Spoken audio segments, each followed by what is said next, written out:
hasta la orilla hay un camino. Camino. Charco. De arena. Hola. 37 minutos pasan de las 9 de la mañana de este lunes 6 de junio, una mañana fresquita que no sabemos la sensación térmica porque no aparece directamente en la página del servicio meteorológico. Momento de poetizar un poco esta mañana y politizarla también, por eso nos vamos un poquitito hacia Brasil para darle un abrazo a Javi Balado. Buen día, Javi. Buen día, ¿cómo están? Me gustó eso de politizar y poetizar. Es un lindo juego de palabras. Sí. Es que es lo que hacemos con los personales poéticos, ¿no? Claro, y ahora lo que hicimos del año pasado con los personales poéticos y ahora con Haiku Caminante. Así que caminamos poetizando. Los zapatistas dicen caminamos preguntando. Bueno, caminamos poetizando y politizando. Así que, bueno, sí, una linda frase poética para politizar esta mañana a través del haiku y con un invitado de lujo desde el sur del Gran Buenos Aires. Ahí le vemos la cara, así que si querés darle la presentación. No, que se presente Solari, como el indio. Buen día. Bueno, buen día a todos. Muchas gracias por la oportunidad de participar en el programa y de disfrutar de este espacio, de este cobijo en el frío. Así que muchas gracias. Bueno, gracias a vos, Ger. Me presento, porque en realidad no dije nada. Me llamo Germán. Y bueno, participé del taller de Javi del año pasado, un taller que nos nutrió a muchos y muchas con su guía, que fue muy importante, con su corazón y su cabeza, ¿no? Las dos cosas. El gran Javier. Siempre agradecido de sus enseñanzas. No te voy a invitar más, Ger, si es para decir esas cosas, por favor. Acá es el momento de decir para qué lo traje. Eso, ¿para qué te invité a esta fiesta, Ger? Bueno, les contamos hoy con Ger, que es un amigazo también, un haikuista, que hoy en la tercera columna tenemos el haiku y naturaleza, ni más ni menos haiku y naturaleza, y dentro de las cosas que repensamos en las columnas, en este va a ser con Germán, que vamos a repensar cuáles son las relaciones, los nexos entre haiku y naturaleza. Y siempre esto de en cada columna, ya lo veníamos haciendo con los personales poéticos, repensamos una pregunta, haciendo ese ejercicio filosófico del erotizarse con el saber, el querer saber, el preguntar, la curiosidad y tantas cosas que significan para mí y que compartimos el año pasado y seguimos compartiendo ahora, lo que significa la idea de construir las palabras, de construir esos códigos que son las palabras y esos pensamientos, esos universos, y la naturaleza. Si repensamos y nos repreguntamos una palabra tan común, tan cotidiana como naturaleza, ¿ustedes qué me dirían si tuvieran que darme un significado para ustedes de naturaleza? Diversidad y este término que me gusta mucho, que es servicios ecosistémicos. Yo pienso en vida también, agrego vida. Germán. Está bueno. Sí, lo pensé por lo del ecosistema. Bueno, con un poco de charla ya previa también. La naturaleza que nos habita, ¿no? Y a la cual habitamos, y de la cual somos parte, cosa que revolución industrial mediante para acá nos fuimos olvidando un poco de que somos parte una de la naturaleza en esta en este sistema tecnocéntrico y céntrico de muchas cosas, pero sobre todo haciendo hincapié en lo tecnocéntrico, ¿no? Que nos separó de la naturaleza y que nos puso, como hablábamos con Javi la otra vez, nos puso en un lugar, a los seres humanos y humanas, en un lugar de casi de lucha contra la naturaleza, ¿no? De dominio de la naturaleza en perjuicio de la naturaleza misma, que es en perjuicio de todo lo que nos habita y de todo lo que habitamos. Y así estamos también, ¿no? Estamos, como decía la compañera, ecosistémico, lo estamos pagando bastante caro, digamos, ¿no? Sobre todo en algunos lugares que se nota bastante. Exacto. Y, por ejemplo, yo hago el ejercicio de preguntar al dios Google cuál es el significado, porque yo voy a lo más básico, lo más común, que es a ir al Google, que hacemos millones y millones y millones de personas en el mundo, y el Google me dice a través del diccionario que tiene que naturaleza es un orden natural, creador, que organiza el mundo y que no precisa de la intervención del ser humano. Conjunto de las cosas que existen en el mundo o que se producen o modifican sin intervención del ser humano. Esto con lo que decía Germán. Entonces, una naturaleza es algo que ya existe en el mundo, no sabemos desde cuándo, pero existe, anterior al ser humano, y que se va produciendo o se modifica, se autoproduce, se automodifica sin intervención del ser humano. Y acá es importante lo que recordaba Germán, que es desde cuándo los seres humanos dejamos de sentirnos y pensarnos como parte de la naturaleza, como una hormiga, una flor o otros seres vivos de la naturaleza casi infinitos, y nos pensamos como dominadores de la naturaleza, como seres humanos dominadores de la naturaleza. Y bueno, y el haiku en ese sentido también como poesía nos trae algunos pensamientos, algunas reflexiones, y comparto el primer haiku de la mañana porque no me aguanto sin decir un primer haiku de una poeta haikuista japonesa que conocimos en el taller el año pasado que compartimos con Germán en la biblioteca Julio Cortázar, y les comparto este haiku de Den Suteyo. Hongo del pino, solo en un otoño vivir 1000 años. Hongo del pino, solo en un otoño vivir 1000 años. Den Suteyo. Sí, pienso también como que tiene que ver con esto que estamos hablando, como llevándolo al plano más de los actos, como relacionado con la espontaneidad, ¿no? Como algo sale naturalmente, sale de adentro, sale de forma espontánea, un hongo crece en algún lado y de repente en esto sin la intervención o el deseo de la no intervención humana, es como cómo surgió, cómo se generó ahí de esa forma tan natural, tan espontánea. Sí, comentábamos la cuestión de lo primero que dijiste de lo natural como lo espontáneo versus lo artificial. ¿Qué sería entonces? Lo digo como pregunta entonces, ¿cuál sería esa dicotomía entre natural y artificial? Uh-huh. ¿En qué cuestiones se desplegaría esa dicotomía posible, ¿no? Natural, artificial.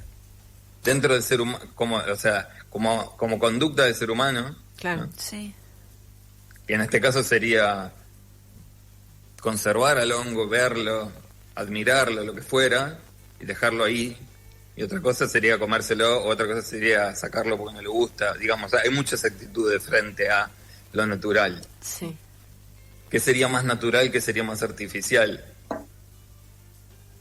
Claro, y ahí está la pregunta, ¿cuánto de artificial, pensando como algo que es externo, que viene de una manera externa a nuestra naturalidad, hay en nuestra naturalidad? Parece un juego de palabras, pero es una pregunta. ¿Cuánto de lo que pensamos que es natural en nuestras vidas, en nuestros pensamientos, en nuestras acciones y demás, en nuestro devenir en el mundo, es artificial.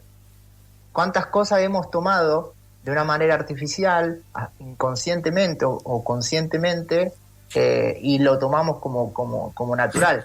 Cuando Deng Teo habla del hongo y dice, solo un otoño, vivir 1000 años, es como una pérdida del tiempo, como no importa que sea un otoño, no importa que sean 1000 años, sino el hongo está.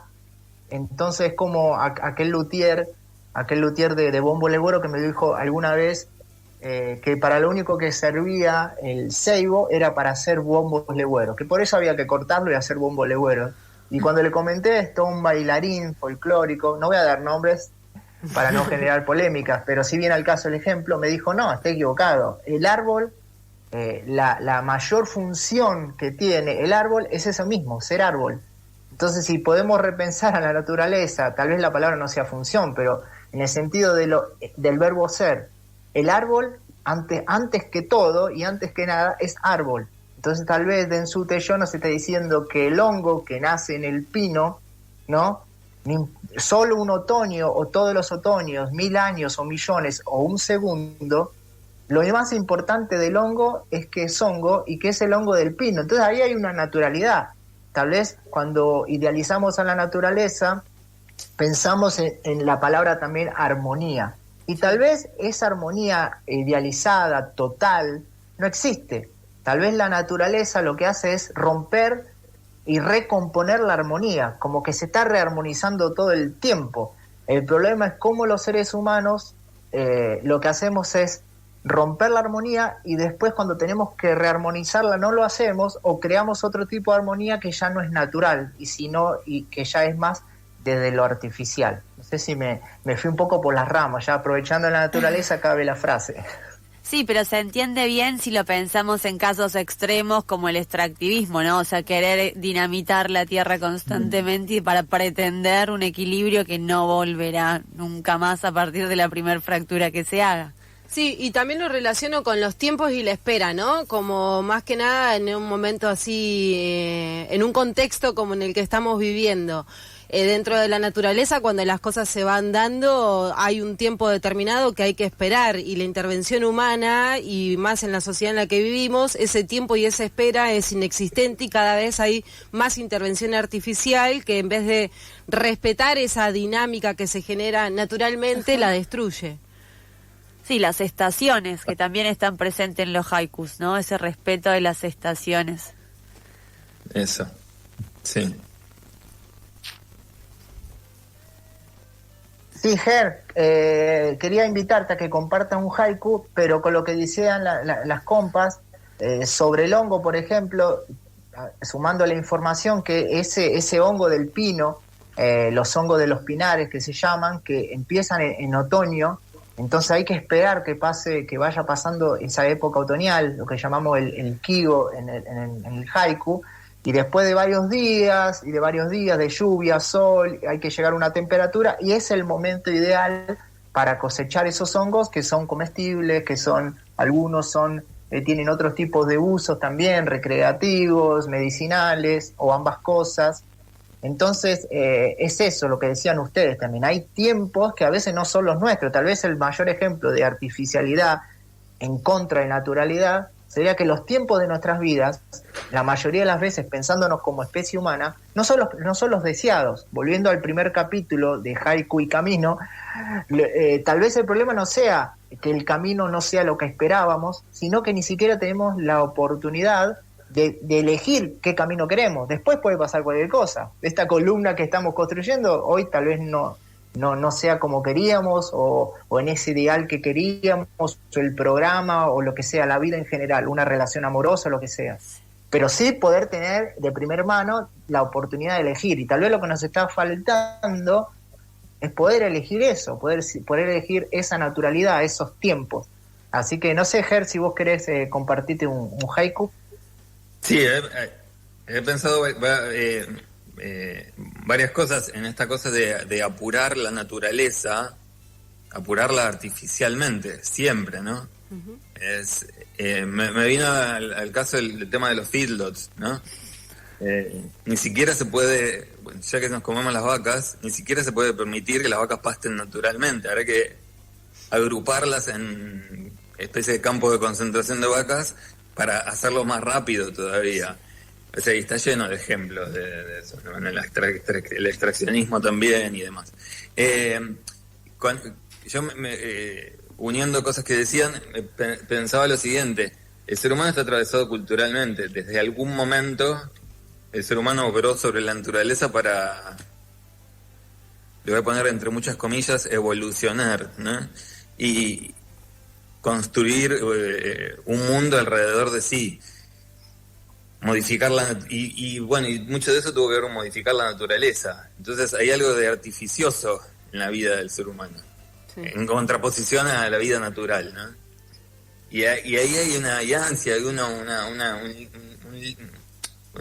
dieta, si se me permite la palabra, que es que nunca va a poder volver eventualmente, ¿no?, a un estado natural completo, porque la propia cultura, la propia posibilidad del lenguaje le impide volver a un estado de naturaleza absoluto. Uh-huh. Ahí hay un estado de lucha permanente, ¿no? Bueno, la idea sería, ante la pregunta, ¿el ser humano vive aparecen muchas frases de estas? Ser humano, quiero vivir en armonía con la naturaleza, o podemos vivir en armonía. ¿Podemos vivir en armonía con la naturaleza? ¿O en realidad es un camino hacia lo mejor, hacer lo mejor posible, digamos, ¿no? Que sería un poco más piadoso, ¿no? Pensándolo de un modo. Bueno, para seguir, yo elegí un haiku de Yosabu Son, que conoció un poco la libertad como no la podemos conocer nosotros, que es poder viajar libremente por Japón, el Japón de hace 300 años, del siglo XVIII. Fue poeta, pintor, y recorrió distintos lugares del norte de Japón y demás. Me encantaría poder hacerlo. No en Japón, en Argentina, en cualquier lado, libremente, si se puede decir la palabra. Bueno, y el haiku dice: ruido de ratas arañando en un plato, chirrían de frío. Ruido de ratas arañando en un plato, chirrían de frío. Lo primero que me aparece a mí es la cuestión, además del uso enorme que hizo el traductor, ¿no? De la R, ¿no? Ahí acentuando la R como una cosa de frío, el ¿no? El chirrían, es la imagen del arañazo de una rata que genera frío. ¿Quién es el que siente frío? ¿Qué frío se siente? ¿El frío del invierno? En este caso, que sería el Kigo, como dice Javier, como remarca, que sería, acá el frío sería el Kigo, sería el invierno. ¿O es el frío del escalofrío, en todo caso, ¿no? Del escalofrío de una rata en el plato. ¿En el plato de qué, aparte? ¿En el plato del gato? ¿En el plato de la propia mesa donde estuvo comiendo la persona?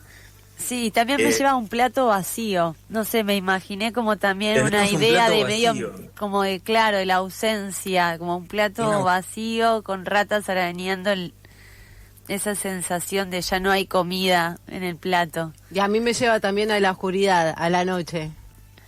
De este escalofrío mezclado con la oscuridad, y la oscuridad también que muchas veces en la que caemos, ¿no? Emocional. Sí. Emocional. Un frío interno también podría ser, ¿no? Sí. Hablando de fríos internos, de emocionalidades, quiero compartir un haiku también, porque creo que puede ser, no sé si el escalofrío de la rata y sus uñas en el plato, pero sí tal vez el escalofrío de la soledad. Entonces les comparto este haiku que escribí hace un tiempo, que dice así: en fría noche compartimos soledad, el parque y yo. El parque y yo compartimos soledad en fría noche. Uh-huh.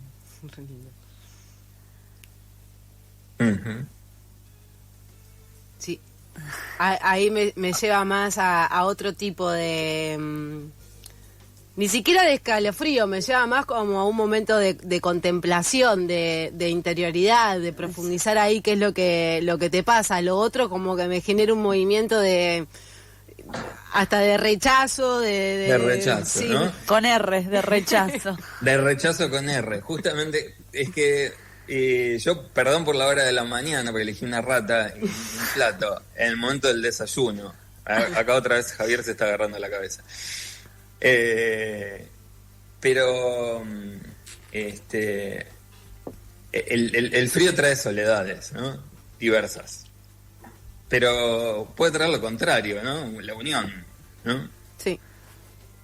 Podemos pensar también qué soledad en ese caso estaba compartiendo yo Sí. con el parque.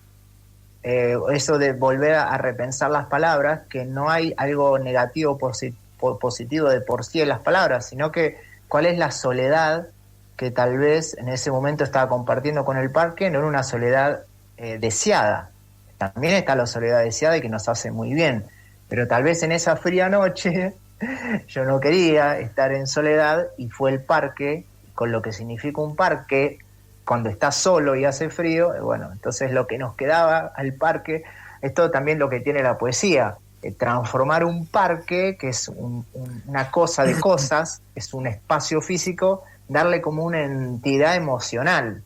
Eso es lo que tiene la poesía. Entonces, bueno, el parque termina siendo un compañero para compartir esa soledad en fría noche. Aunque no me gusta mucho explicar los haikus, pero también me sale eso también del profe, y me gusta también un poco de construir. Bueno, Ger, nos quedan 5 minutos, o hasta menos. El tiempo apremia, pasó. ¿viste? Ya soy muy artificial, me vino la artificialidad. El tiempo apremia. Te ganó la artificialidad y la falta de libertad. Me ganó la artificialidad, y sí. ¿Querés compartir un haiku, amigón? No te voy a hacer caso por tercera o cuarta vez en estos 20 minutos. Es mucho, ¿no? Pero voy a leer un haikai que te lo vas a explicar vos. Bueno, dale, compartimos. Después vos tenés que decir, a ver, qué es el haikai para cerrar esta columna, o abrir el ventanal. En vez de decir cerrar, digamos, para abrir el ventanal de esta columna para que las personas sigan en estado de haiku. Eso. Tarde de abrigo, quema de hojas caídas, ramas desnudas.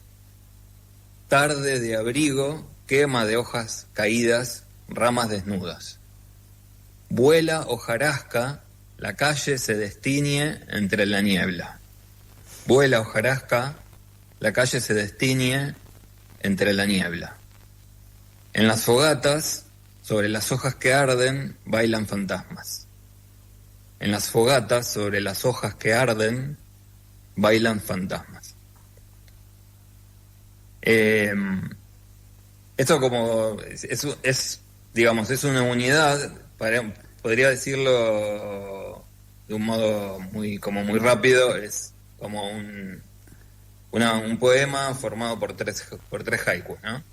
El haikai lo que tiene esa forma, justamente. Es una sucesión de haikus que conforman una unidad temática, digamos. Y tampoco me gusta explicar mucho, prefiero dejarla en la imaginación, pero esas transiciones suburbanas de caminar por la calle y ver que todavía existe eso de gente que quema las hojas que caen de los árboles, esos momentos de esas tardes de frío donde se ven las humaredas y también hay mucho de soledad en ese momento. Sí. Al menos lo hice desde ese lugar, digamos, ¿no? Y una imagen muy otoñal también. Hoy a la mañana nosotras hicimos referencia, ¿no? Que había mucha neblina en la calle, había mucha niebla. Entonces, a medida que ibas recitando, como que se me venía la imagen de esta mañana. No sé si te pasó lo mismo, Vani, cuando saliste de tu casa, esa sensación. Sí, muchas imágenes se me venían cuando te escuchaba en relación a esto, la soledad, y también cómo se va despejando, ¿no? Relacionado a la niebla de esta mañana, cómo de repente estaba todo gris y lleno de neblina y de a poquito se iba como desdibujando esa escena y se iba convirtiendo en algo un poco más despejado. Despejado. Sí. Sí. Bueno, ahí... Sí, Ger, decí por favor. Esta es una soledad sin significarla, puede ser melancólica o puede ser contemplativa melancólica, esa es la melancolía dulce que se disfruta, ¿no? Sí.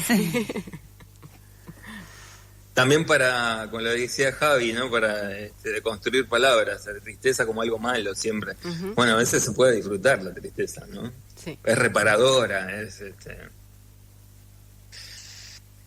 Bueno, nos tenemos que despedir y jugando con las palabras, la frase de una canción de rock nacional que dice: la despedida son esos dolores dulces.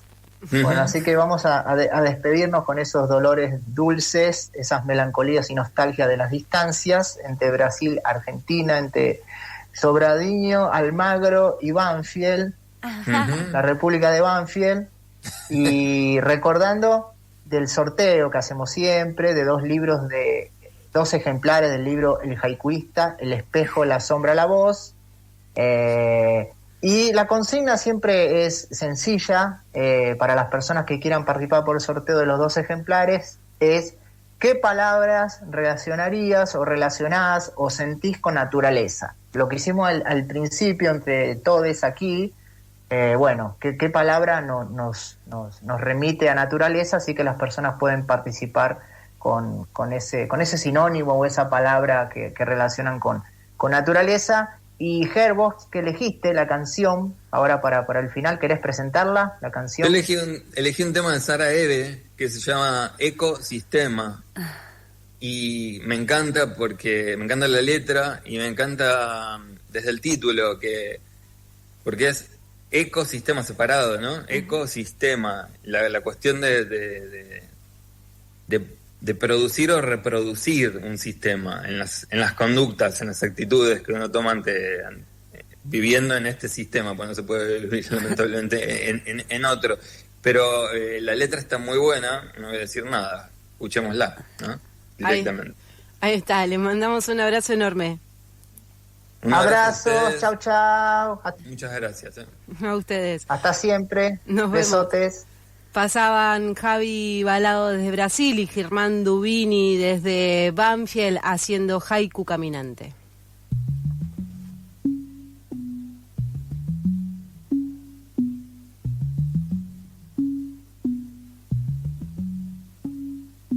Lágrima de mar, tristeza de agua, lágrima de mar, tristeza de agua.